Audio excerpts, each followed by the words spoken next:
Today, June 9th, Archangel Michael says, I order you to open this right now. Don't skip this. There are only 2 days left for your time of crisis. If you leave this message, I will never help you. Open immediately. The air split in half before your eyes opened, a sound not of this world but from deep beneath it, an ancient bell tolling not for death, but for reckoning. You awoke not in your bed, but suspended between dimensions, the fabric of time pulled thin as glass around your soul. Your breath caught as the silence afterward did not comfort but pressed against your ribs like an unspoken command.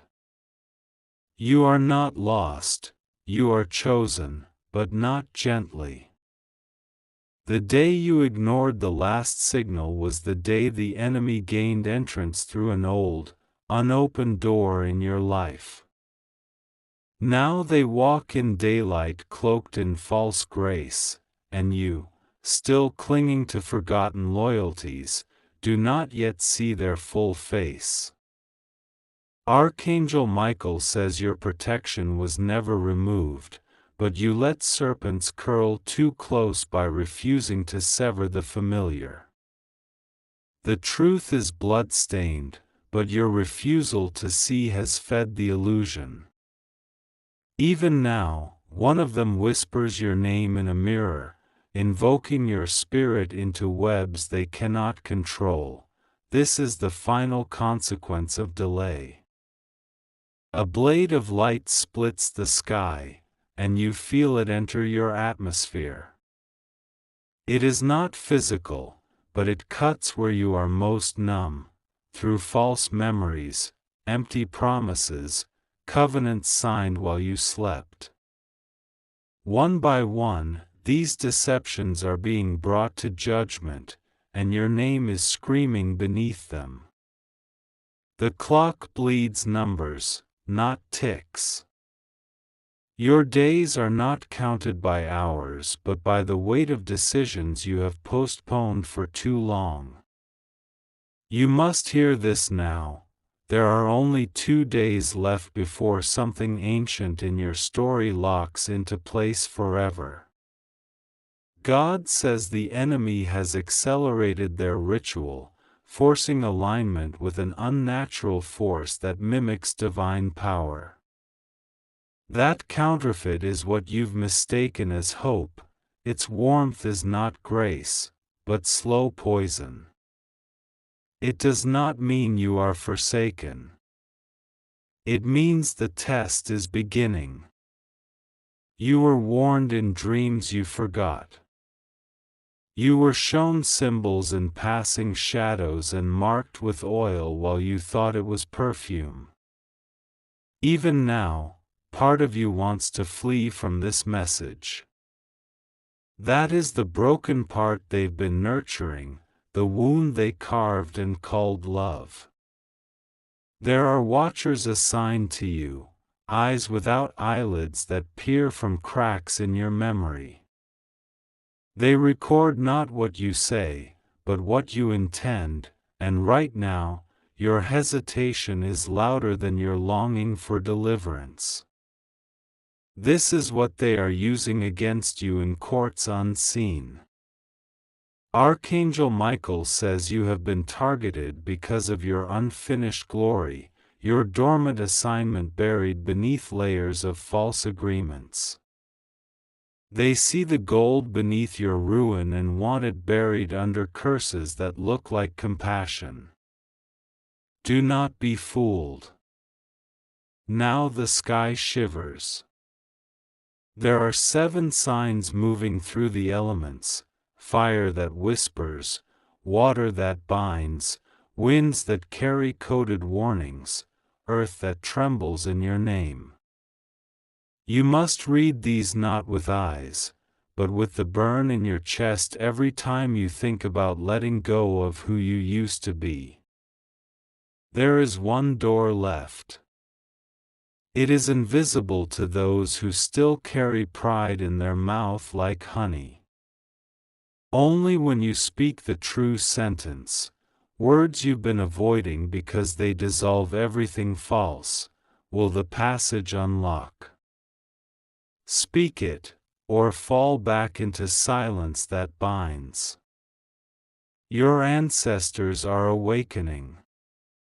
Not in stories, but in the realm where battle hymns roar louder than war drums. They have waited for this convergence, and they are rising, not to protect you from what you fear, but to ensure you become who you promised to be before you were born. You are being summoned into the highest level of exposure. Everything will either flee or cling. Do not beg for what trembles at your transformation. Do not rescue the traitor disguised as a friend when the fire begins to separate you. Let the divine judgment move. God says this pain is a sword, not a punishment. If you let it cut, it will free you from the coffin of your former self. If you resist, it will only deepen the deception around your soul. There is thunder in your breath now. That is how close heaven is leaning. The sky has cracked for your name. The darkness that moves tonight does so only because it knows your light is rising. You are being pursued not by demons, but by destiny, too radiant for your enemies to look upon. That's why they blind you with fear, mask it in nostalgia, and beg you to sleep. But now, the bell tolls a second time. 2 more tolls remain. Each one will cost more than the last. By the 4th, you will not recognize yourself unless you choose to see now. Archangel Michael says, "Wake up with fire in your marrow." Your delay has almost become your undoing, but heaven still holds a sword for you if you reach for it. Do not wait for another signal. This is the last signal. You are no longer walking on earth the way others do. Each step is now measured in spiritual weight, not distance.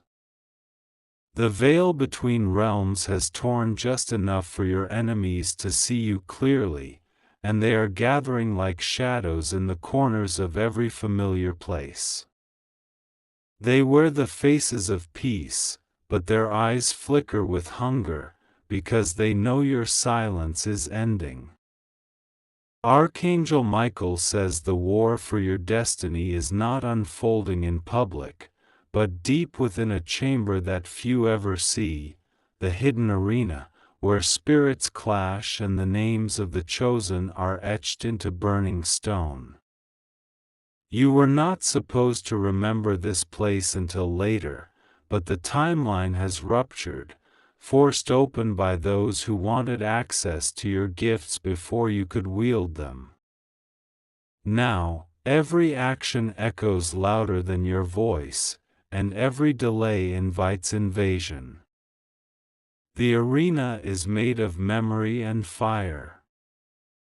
You are walking through events you once called coincidence, but now they rearrange themselves into a pattern of betrayal.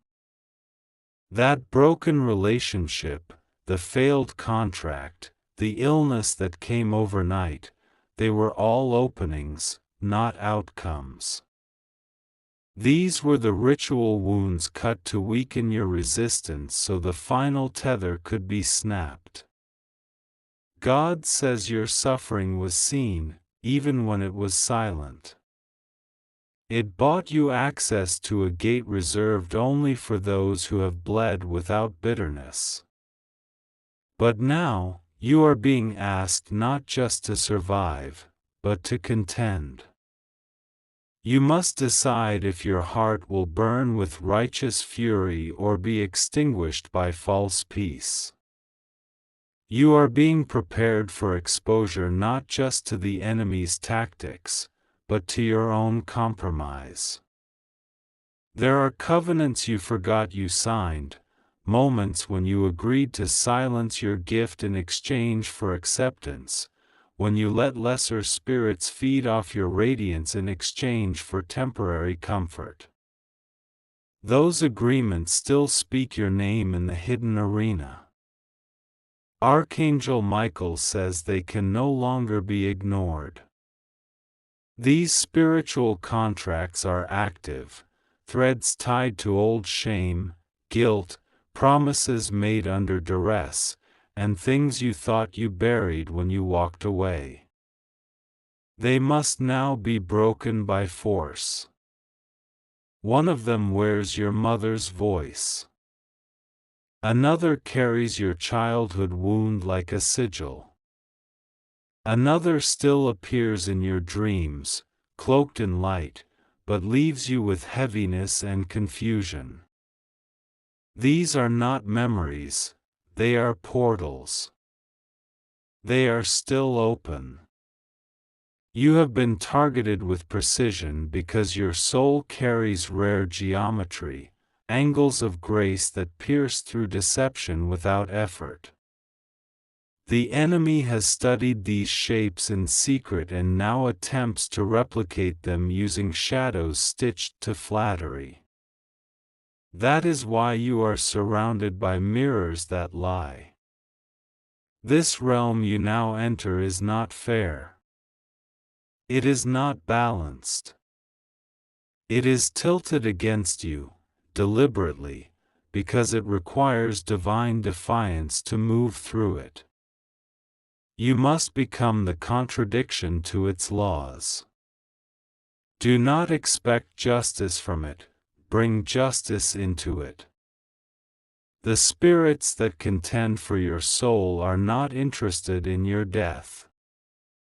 They want your agreement. They want you to stay silent while they move. They want you to say yes one more time when you mean no. Each whispered compliance you offer becomes another strand in the rope tightening around your future. God says you are being summoned to break the silence with fire. Your voice is not only your weapon, it is the missing command that shifts the battle. You were trained for this moment in your dreams, though you forgot. Now your spirit remembers what your mind cannot comprehend. The arena shakes when you speak your true name. Not the one they call you. Not the one you've hidden behind. But the original sound, unspoken in this world, but etched into your spirit. It is awakening now, like lightning finding a spine to strike. And as it rises, your enemies begin to panic. They double their false kindness, offering you distraction wrapped in opportunities, validation dressed as partnerships, affection bathed in dependency. But look closer. Every hand extended toward you right now carries a blade hidden in its sleeve. Archangel Michael says, choose the sword over the smile. Choose the severing over the comfort. You were not born to blend in. You were born to divide light from shadow with terrifying clarity. Those who hate you for it have already begun to sabotage your rising behind your back. They speak your name in circles that pretend to bless but bind. They hold your image in their minds while performing rituals of envy. They curse your harvest while praising your potential to your face. And you, still healing, still hoping, keep letting them near. You must stop. The arena does not forgive hesitation. Every moment you linger where God has removed His light, the darkness adapts to your frequency and begins to mimic it. That is how false prophets are born. That is how destinies are stolen mid-birth. There is a watcher stationed to your right. You feel it when your breath tightens without cause. It is not there to judge, it is there to report. It has recorded every time your spirit wept when your mind said you were fine. It knows when you lie to yourself. Your deliverance requires accuracy now. No more soft agreements. No more negotiations with nostalgia. The arena is watching for one thing: whether you will call down the fire upon yourself first, so that nothing unworthy survives in your shadow. Only then will it open the next gate. God says, do not grieve what is leaving you. Do not mourn what cannot survive this heat. If it trembles at your true voice, it was never sent. If it flees when you choose purity, it was never aligned. Let it all burn. Because what is coming, what you are walking toward, requires you to be sealed, not soft. Exact, not acceptable. You will not be welcomed by many.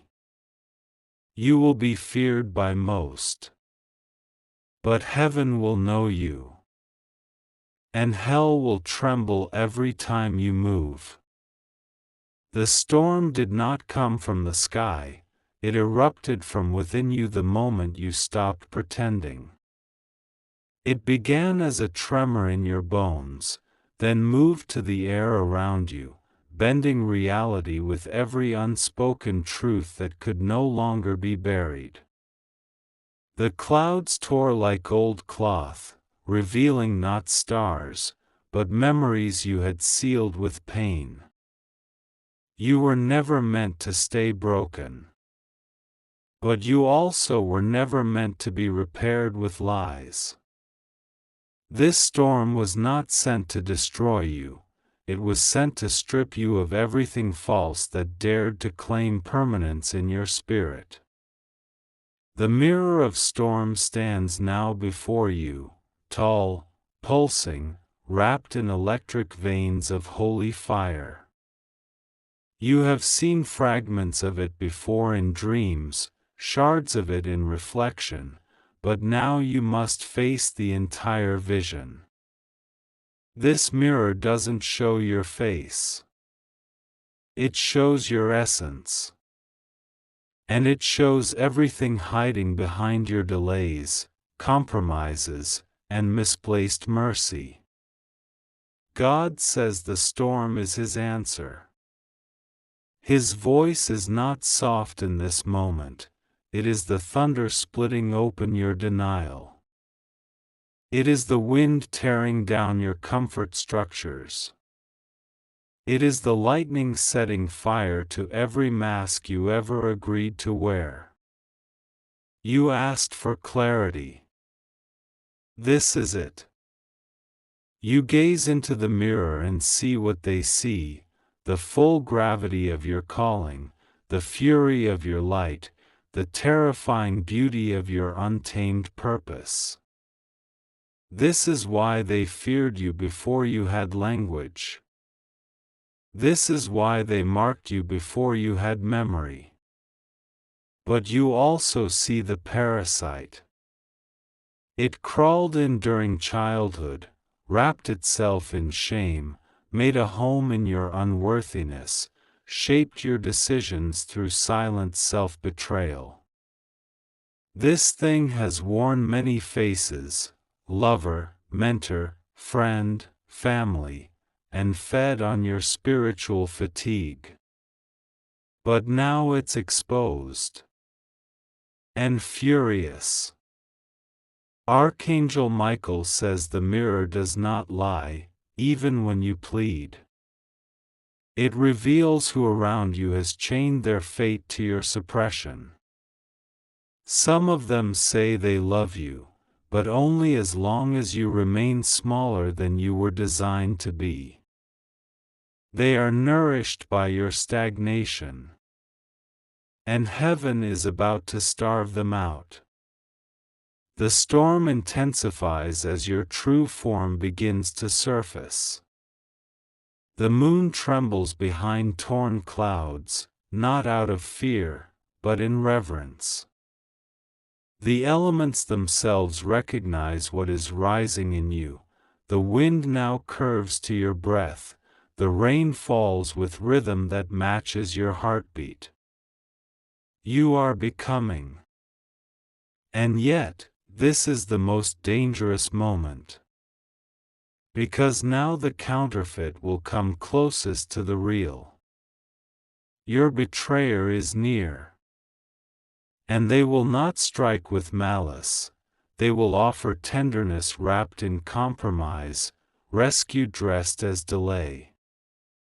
Their weapon is subtlety. Their goal is consent. God says this mirror has been sealed until now because you were not yet ready to see what love looks like when it refuses to bow to manipulation. Now, you must choose to walk away from the ones you once prayed to keep. This is not abandonment. It is sacred separation. You will want to turn from the mirror. You will want to rewrite the image. But you cannot. The storm around you reflects the war within, and it will not stop until you make the declaration that breaks the cycle. You must speak aloud what you've known in silence. I refuse to be bound by borrowed identity. As those words ripple through the realm, the mirror begins to shift. What was once your reflection begins to morph into flame. Your past selves, versions of you shaped by fear, trauma, and false alliances, begin to burn. You feel their grief. You feel your own. But you do not stop it. Archangel Michael says, you are not losing yourself. You are losing what was placed on you. Every tear you shed in this moment is holy. Every tremor is a new command being issued into the spirit world. Every heartbreak now becomes a declaration of divine return. The storm is your cleansing, not your curse. It is heaven's furnace made visible. It is the refining fire sent to burn off the leeches and shadows that speak in your voice but act on behalf of your delay. The longer you try to shield them, the deeper your spirit sinks. Let the storm take them. Lightning strikes the ground at your feet, not to harm, but to illuminate. You see the path ahead, carved not by man, but by the hands of angels. It is narrow, terrifying, and pulsing with divine promise. You were not shown this road until now because you would not have survived it carrying what you used to love. You have no weapons in your hands, only truth. But that is enough. Because truth calls fire. And fire calls angels. And angels call justice. God says, the storm will not stop until it is done with you. But it will not destroy you. It will deliver you. Do not run. Do not try to shelter. Stand in it. Let it show you who has been pretending. Let it pull the mask from your most trusted betrayer. Let it lift the veil from your own reflection. The mirror cracks as you speak your final vow. I will not be the version of me that fear prefers. The crack becomes a line of light, then a river of fire, then a doorway. The mirror is now a gate. And you, unmasked, unburned, undone, step through. The storm quiets behind you. But it has not ended. It follows. Because what's ahead still trembles with trial. But for the first time, you are not hiding. For the first time, you are truly seen by heaven. The moment you stepped through the mirror, the air thickened, time itself drew back like a tide revealing bones. You entered the chamber of the flame, where nothing false can remain hidden, and every soul that clings to you must either rise with you or fall away in smoke. This is not a place of mercy, it is a place of choosing. The fire greets you like a memory you forgot was alive. It does not warm. It reveals. Its glow stretches long across the faces around you, those who say they love you, those who served you, those who called themselves family. But under this light, the truth cannot hold its breath. God says, this fire was lit by your own obedience, not as punishment but purification. Every step you took in truth, every boundary you reclaimed, every no you finally spoke, each became a spark. Now it blazes. And it demands sacrifice. You stand before the altar, and on it is not a lamb, but your history. Every betrayal you justified, every relationship you kept out of guilt, every false role you agreed to play to keep peace. The flame is not interested in half-offerings. It wants all of it. It will take nothing less. One by one, the faces come forward. They smile, but their smiles flicker. They plead, but not for your freedom. They plead for the version of you they could control. One reaches out with tears you once believed were honest, but now their hand turns to ash before touching you. They were never here for your destiny, only your delay. Archangel Michael says, the betrayer is already within the circle. You have spoken to them today. You have shared your secrets, your hopes, your doubts. And they have repeated them in rooms not meant for your name. Their voice carries your confession to the ears of your enemy. But the fire has found them. The fire does not just burn outward, it burns through. And as it passes through you, it does not destroy you, but everything attached to you illegally. You begin to scream, not from pain, but from the sensation of weight being ripped from your spirit. Old names, old debts, soul ties forged in manipulation, they tear loose like chains made of bone. You collapse, not from weakness, but from the removal of burdens you were never meant to carry. And as your knees hit the sacred ground, you see it, someone you thought would always walk with you, now writhing in the edge of the flame. They cannot cross. Not because they are unworthy, but because they have chosen comfort over truth. God says, "This is the grief that sanctifies." The fire does not remove what you love, it removes what pretends to love you while feeding on your dimness. Mourn them, but do not follow them back into the dark. Smoke rises from your shoulders like wings unfolding for the first time. It is not flight, not yet, but the first stretch toward who you truly are. You are no longer tethered by obligation. You are now sealed by clarity. The altar blazes behind you, but ahead, something begins to open. The fire parts just long enough to reveal the next path, stone soaked in light, guarded by silence. This silence is not empty.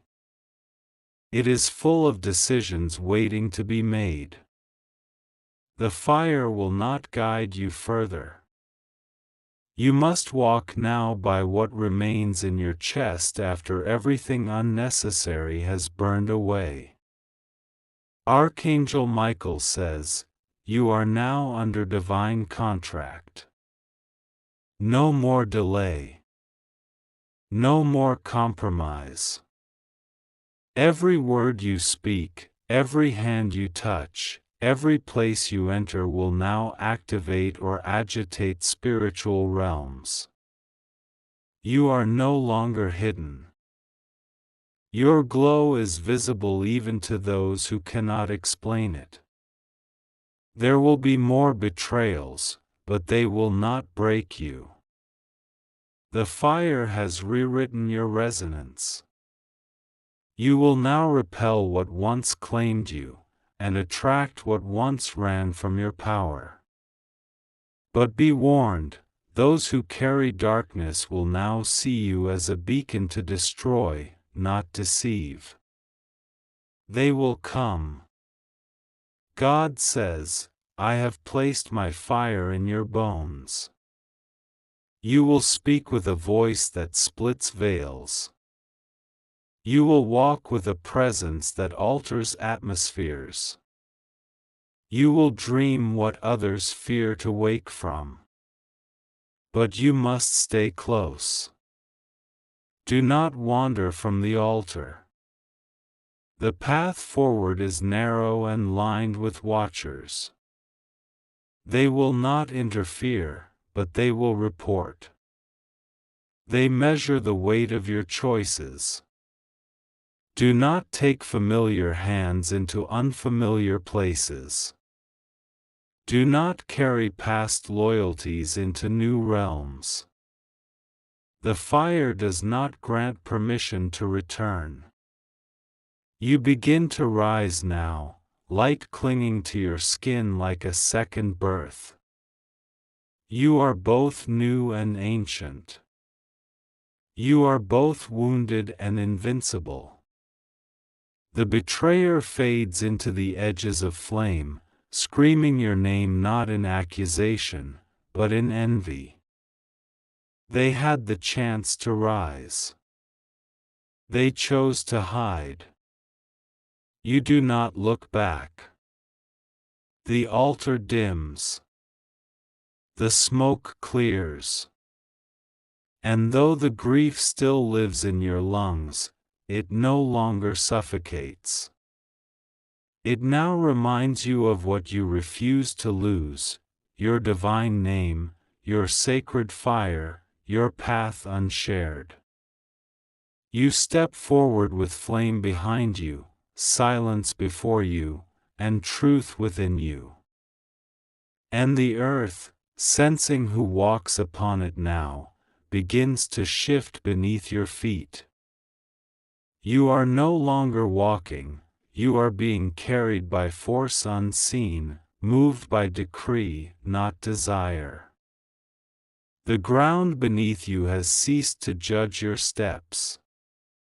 Now it bows, because the elements have recognized the weight you carry. Every breath you take shakes something loose in the unseen world. Your obedience has become a command. You feel it now, that tightening in the air, like 1,000 strings pulled taut in every direction. This is the crown drawing near, the crown of thunder. It cannot be worn by the hesitant. It does not rest on the head of the agreeable. It is forged in stormlight and set with trials, and it demands sovereignty over self before it will descend. God says, I withheld this crown until the fire marked your name with permanence.